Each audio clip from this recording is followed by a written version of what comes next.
can you say madman do something sensible? Obasanjo is a madman. Who are you do that?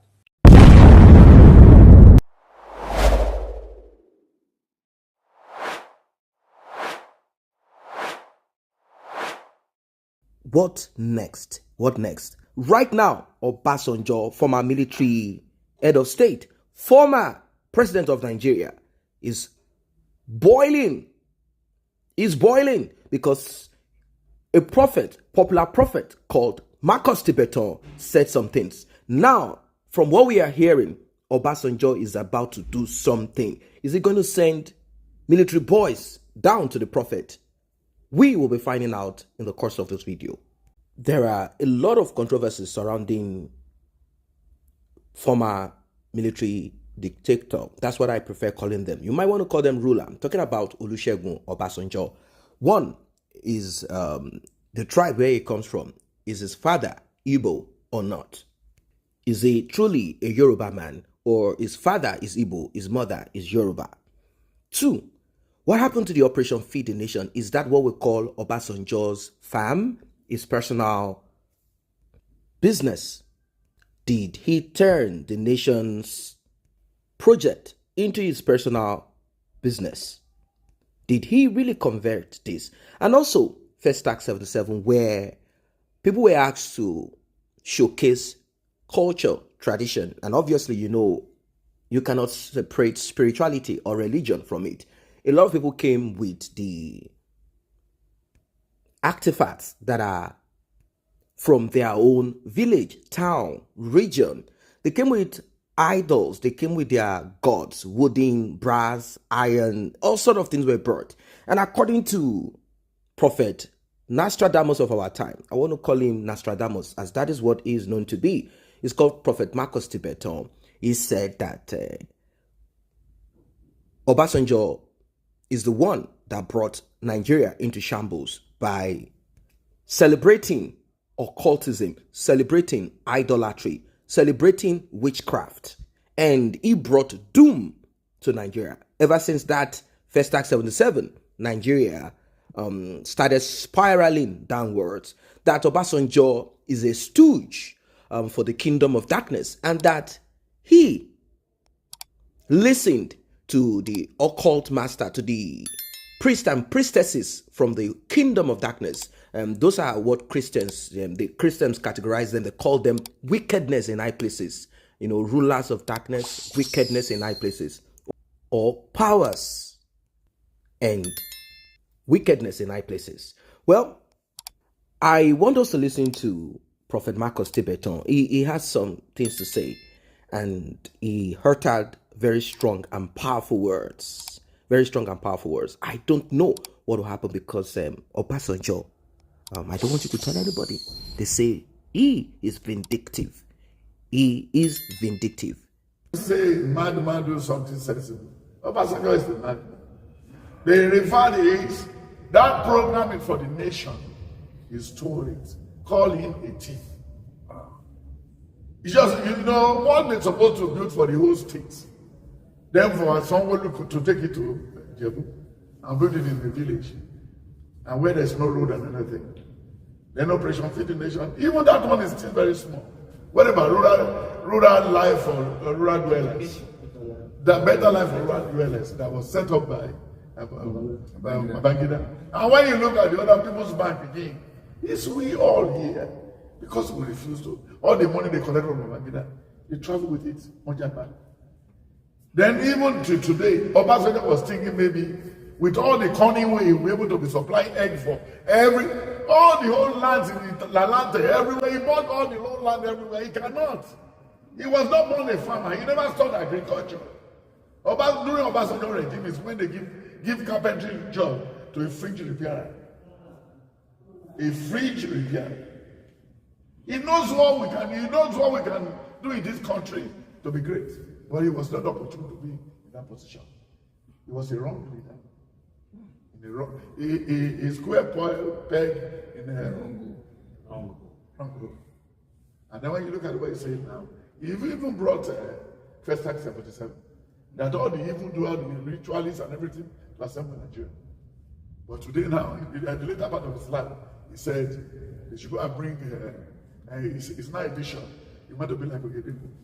Who she cannot be? He's a fornicator, he's a backslider, he's a man who cannot forgive people. And he's a self-centered human being. He's not brilliant. And look at what he just did recently now. He said the Oba was giving them, as if they assembled them in the parade. You were invited, they were invited. Who gave you the autonomy to control them? But you want them to know that it's there. Can you do that in the north? Because he wants a simple publication all the time. He wants publicity. You want attention. Can he do that to the enemy of Ghana? Can he do that to the enemy of Kaduna or anyone? Because he knows Yoruba Obasanjo. No, they are not sheep because they went through him. He's got another himself now. We are coming to that. He's coming under himself. He's all use all his power and might to even make sure he corner the Oyo State governor over Alafi. What do they want in Oyo? They want to go and steal gold.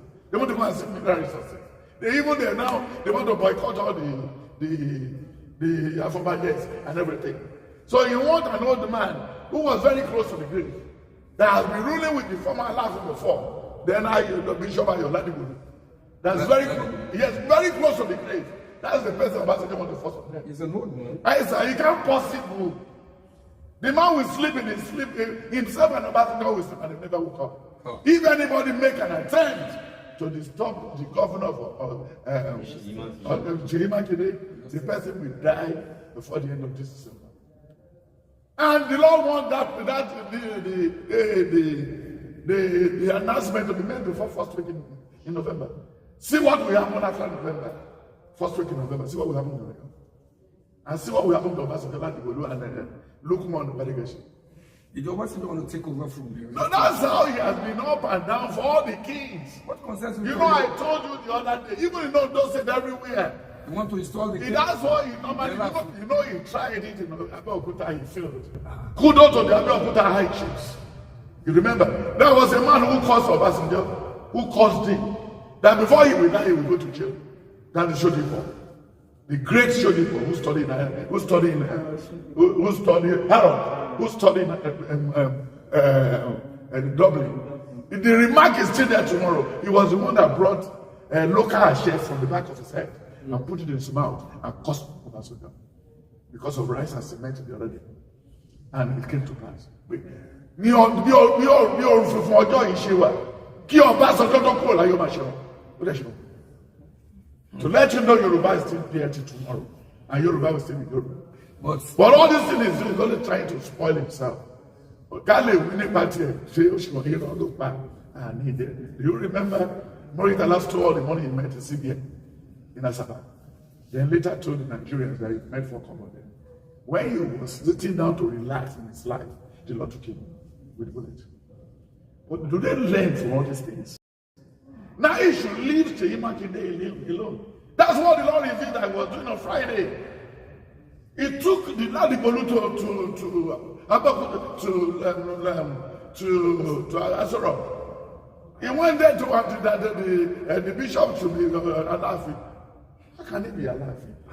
When there's a young guy. And they have already the name of the Alafi and everything, where he will come from and everything. They picked the name already. It was bad against the rest of them and he turned the place upside down. But Sheyi Makinde, what the Lord promised in Makinde, that is coming the second time, and it's going to be minister, and it's going to be this. You should please don't use this to tarnish your image before God. You should remember what the Lord. This is making the third video on the announcement. It was last night the Lord revealed that this is the plan of Tinubu. You know, Atiku has been there before election. Atiku has bribed some of the lawmakers there before. Yeah, he has his own kind of Why they don't let them do I know, because of the gold. Even the governor, Adeleke, that was there till today, he's there because of to get the license for the gold. He's not there for the governance of that state. That's what he's there for. Should I go be for individual or be for the government? Yeah, come on, my brother, you see, when the Lord reveals something, do you remember what he said in the book of 1 Samuel 16, 17, and 18? In 1 Samuel 17, 45 to 50, he said, I have not come before you to say anything. This is what the Lord is doing. You Goliath, you are going down today. Obasanjo has spoiled virtually no anywhere in Nigeria that he has ever put his hand. He's the one that brought Yadua. He's the one that brought Goodluck Jonathan. He was the one that brought it through. He was the one that invited Godungbela. Then he was the one that do all these things. Even lately, it was when the man wanted to go the other day, that's Buhari. He knew that he's still using that money to pay for his staff of his domestic work. Is it possible somebody... And with the money that he look at the house they built for him, he cannot maintain it. They are the one that made the law. If the president is going, he gets their gratuity, they build us for him, they do this. Do you remember who will live after these people? And what the legacy they are doing now, who will be there to know? Because he said, in Acts of the Apostle 19, verse 15 to 20, said, Paul will know, John will know. Yeah? In Nigeria, who is Obasanjo? Obasanjo has 2 lives, it's only 1 life. By your side, Stella died. Do you think Stella went to go and act him? Do you think Mama Basa went to go and act him? Do you remember I just would travel on the London and they leave? Then what do you think people will say after him? Is it trying? The legacy is trying to lay something very wrong. You should try now. Seyi Makinde should not yield to the pressure of Obasanjo now because Obasanjo is on it. Later again to be telling them, maybe when he installed the wrong one, we tell them to what? To go and do bush exercise. Now he's telling them to stand up and march. Thank God he never allowed them to do this. It's a very foreign thing. Because he said in the book of Hosea 8 verse 4, only one for Baje. She won't get you lots of them. She better talk about for Baje. Hey, just what she said, I want that. She don't say, they go carry out. You may see what you may see what the best was in one. I want you know, Rumori. I want you now. Kilo back there, you money will not law. Then when you look at the book of Jeremiah 17, you can go and read it very well. And when you look at the book of Psalm 49, all is there. All is there. And do you remember what he said in the book of 1 Samuel 23, verse 17? Only I knew for sure that you are going to become king. That's David. David is from a neutral place. And the Lord is ordained. The boy coming there lives in South Africa. He's a pilot, very gentle. And he's going to stay there for 40 years. Which the Lord has already done. That's why the Lord promised to him again. Even there was some atrocity committed before the election. When they killed the APC people in Ibadan, the Lord said, don't bother about that. But I'm taking my son somewhere. Welcome back. As you all know, but if you don't know, I'm going to share it with you. Prophet Marcus Tibetan has a soft side for the president of Nigeria, Bola Ahmed Tinubu. There are some talks as regards why he's in support of Bola Ahmed Tinubu. I could hear back then from him. He said a lot of disparaging words, about Bola Ahmed Tinubu. But all of a sudden, he said that God is speaking differently, which I'm not going to argue with him. No, not at all. He has made it clear that Obasanjo is a criminal, that Obasanjo is a madman, that Obasanjo brought woes, Obasanjo brought evil to Nigeria and Nigerians, that there is nowhere in Nigeria that Obasanjo has not dipped his fingers. That Obasanjo introduced the government of 16 years of PDP that literally did nothing but collapsed Nigeria, collapsed the economy. Obasanjo introduced Goodluck Jonathan, Yaradua, introduced a lot of people that messed up the economy. And he hopes that Bola Ahmed Tinubu will try to retract, take back some of the things that they have stolen and do the right thing. I'm sure you are laughing. Probably you believe that Obasanjo and Bola Ahmed Tinubu and the rest of those politicians, like, they are all the same somehow. Like, they're only there for their vested interests. Probably you are thinking in that line. But the prophet also talked about Obasanjo meddling with Monarch affairs, trying to install. That is what it is. That's why majority of these monarchs do not have say in anything. They need political power. They need certain politicians. They need military might. They need this and that to install them. And what else do you expect? How do you, expect a politician to now prostrate or bow or listen to a monarch, someone that he enabled to be in that position? Now, there is a new trend in Nigeria, which I do not, I'm not going to say there's anything wrong in that, but if we can also replicate this in our politics, it will be a good one. I'm not saying that young people cannot be corrupt. After all, most of those that are old now, like Obasanjo, they started as young people and they kept on multiplying corruption. They kept on manifesting it till they got to this age. Most of our monarchs are young. They are not old like men that are about to get to their grave anymore.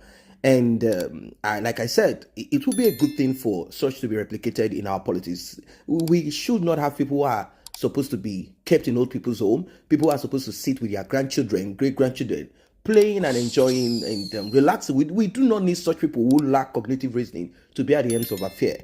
But that is not what it is. The older they believe is better. So back to Obasanjo and Prophet and Tibetan's opinion. He said that Obasanjo was one that enabled evil. Like I said, he enabled ritualists, enabled some demonic activities in Nigeria, and that now he's trying to swerve into the Christian space by trying to find a way to probably give himself a title as bishop or as this or as that he wants to conclude, finish his life in that vein. And that Obasanjo is a self-centered human being, that Obasanjo is not brilliant, and that Obasanjo is everything that you can ever think of, everything evil, everything bad that you can ever think of. Now, about brilliancy, Obasanjo does not appear as someone who is not educated. You know, there is a difference between educated and being brilliant. Obasanjo appears to be someone that is educated, but he believes that he alone is the conveyor or container of knowledge and wisdom. Obasanjo at times, writes articles, and you'll be wondering, was this man ever president of Nigeria? Was he head of state? What changed? What happened? Are the basic communities that you and I want, have they been provided for? What really happened? Did you have constant electricity? What really happened? What is this all about? But he knows how to write articles, and you'll be like, wait, hold on a second. If you have not been there, if you've not spent years, maybe your article will be looked into, and probably people will say, okay, come and serve. Since you have this good heart, you have this idea. But unfortunately, that is not the case. Obasanjo came in, did what he did, and here we are today. He did what he did. All he knows how to do is to write article. We are waiting on the one that is going to write to Bola Ahmed Tinubu. He does this after like 1 to 2 years. He will begin to write article. He will begin to write public article. Begin to write about this and that. And I'm sure that just like how the previous government of Buhari responded saying, what about the billions that disappeared under Obasanjo's watch, claiming that he wants to revive electricity and provide electricity. So where is the electricity? Nowhere to be found. It's quite unfortunate that many of them enjoy immunity. You cannot question, you cannot query them for what they did when they were in government. That's the bad part of it. And after all said and done, they will retire with life pension. They don't even need a pension because they've acquired so much, a lot, and you cannot even track corruption to them. Have you ever seen any president that you can point fingers to and say, yes, this is what he stole, that is not what he stole? No, not at all. They know how to run about and finish up whatever they need to do. And finally, he made mention of Obasanjo's outburst, where he was invited to an event to grace the event, and he started commanding the chiefs and the kings, the monarchs there, to get up, telling them that in their palace they have authority, and that people, when you come to meet a king in his palace or a chief, you need to do the right thing, prostrate like how Obasanjo does to every of the monarchs. But when you are in or at a public function and you have a governor or important, significant political personality, you need to respect, get up and acknowledge. Well, he didn't say what is right. Say this is what the Constitution is saying, And that is correct. That is correct anyway. But the prophet said, who gave him the right to speak in such a manner? What position? That you cannot speak to people. Maybe you're speaking in the capacity of ex-military officer, ex-president. I don't know if there's anything like that, because you need to have authority before you speak in a certain way. You can air your own opinion, but you cannot command people when you are not sitting on that platform of authority. Probably that's what Prophet Marcus means. What do you think? Drop your comment, like, and share. See you in the next update.